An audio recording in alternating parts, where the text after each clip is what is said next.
Hi friends, പുതിയൊരു വീഡിയോയ്ക്ക് എല്ലാവർക്കും സ്വാഗതം. ഇന്ന് നമ്മൾ ഉണ്ടാക്കുന്നത് ഒരു തക്കാളി കറിയാണ്. നമ്മൾ ബ്രേക്ക്ഫാസ്റ്റിനും ലഞ്ചിനെല്ലാം കഴിക്കാൻ പറ്റുന്ന ഒരു സിമ്പിളായിട്ടുള്ള ഒരു തക്കാളി കറി. അപ്പോൾ അതിന് വേണ്ടിയിട്ട് ഞാനൊരു പാൻ അടുപ്പിൽ വെച്ചിട്ടുണ്ട്. അതിലൊരു 3 ടേബിൾ സ്പൂൺ ഓയിൽ ചേർത്ത് കൊടുക്കുക. അതിനുശേഷം 1 ടീസ്പൂൺ കടുക് ചേർത്ത് കൊടുക്കുക. ഒരു 1.5 ടേബിൾ സ്പൂൺ അളവ് കടലപ്പരിപ്പ് ചേർത്ത് കൊടുത്ത് അതൊന്ന് പൊരിഞ്ഞ് വരുമ്പോൾ അതിലേക്ക് ഞാനിപ്പോൾ ഇവിടെ ഒരു മീഡിയം സൈസിൽ സവോള ഒരു 6 എണ്ണം എടുത്തിട്ടുണ്ട്. അത് ചെറുതായി കട്ട് ചെയ്ത് ഇതിലേക്ക് ചേർത്ത് കൊടുത്ത് അതിന് ആവശ്യമായിട്ടുള്ള ഉപ്പ് ചേർത്ത് കൊടുത്ത് ഒന്ന് വഴറ്റിയെടുക്കുക.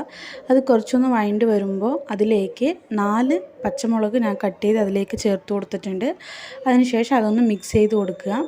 ഇനി ഇതിലേക്ക് തക്കാളി ഞാൻ ഇവിടെ ഇപ്പോൾ എടുത്തിരിക്കുന്നത് 8 തക്കാളി എടുത്തിട്ടുണ്ട്. അത് ചേർത്ത് കൊടുത്ത് ഒന്ന് മിക്സ് ചെയ്തെടുക്കുക. അതിനുശേഷം മൂടി വെച്ച് ഒരു ഹാഫ് കുക്ക് ആവുന്നത് വരെ മൂടി വെച്ച് വേവിച്ചെടുക്കണം. പിന്നെ ഇവിടെ ഒരു ഹാഫ് കുക്കായിട്ടുണ്ട്. ഇനി ഇതിലേക്ക് 1/4 ടീസ്പൂൺ അളവ് മഞ്ഞൾപ്പൊടി ചേർത്ത് കൊടുക്കുക. 1.5 ടീസ്പൂൺ അളവ് മുളക് പൊടി ചേർത്ത് കൊടുക്കുക. ചേർത്ത് കൊടുത്ത ശേഷം നല്ലോണം ഒന്ന് മിക്സ് ചെയ്തെടുക്കുക.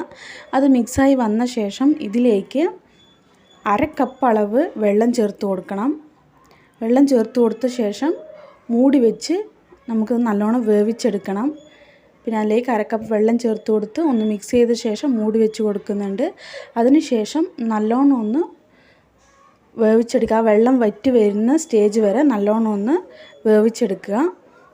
ഇപ്പോൾ നല്ലോണം വെന്ത് വന്നിട്ടുണ്ട്. ഇതിലേക്ക് കുറച്ച് മല്ലിയില ചേർത്ത് കൊടുക്കുന്നുണ്ട്.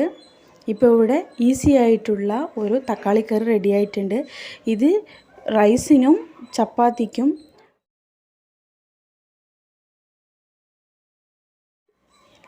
ഇതെല്ലാ ഡിഷിനും കഴിക്കാൻ പറ്റുന്ന ഒരു റെസിപ്പിയാണ്. ട്രൈ ചെയ്ത് നോക്കുക. നിങ്ങൾക്ക് ഈ വീഡിയോ ഇഷ്ടപ്പെടുകയാണെന്നുണ്ടെങ്കിൽ ലൈക്ക് ചെയ്യുക, ഷെയർ ചെയ്യുക. വണ്ടായ റെസിപ്പി ചാനൽ സബ്സ്ക്രൈബ് ചെയ്യുക.